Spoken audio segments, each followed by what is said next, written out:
أعوذ بالله من الشيطان الرجيم. بسم الله الرحمن الرحيم.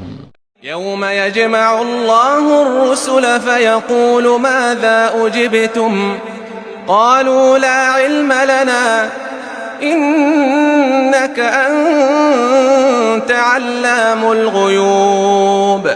إذ قال الله يا عيسى ابن مريم اذكر نعمتي عليك وعلى والدتك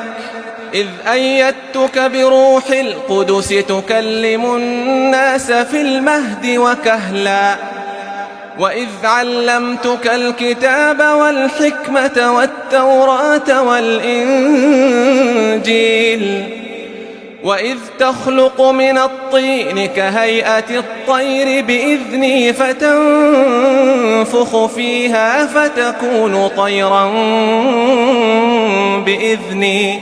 وتبرئ الأكمه والأبرص بإذني وإذ تخرج الموتى بإذني وإذ كففت بني إسرائيل عنك إذ جئتهم بالبينات فقال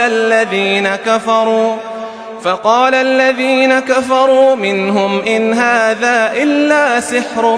مبين وإذ أوحيت إلى الحواريين أن آمنوا بي وبرسولي قالوا آمنا واشهد بأننا مسلمون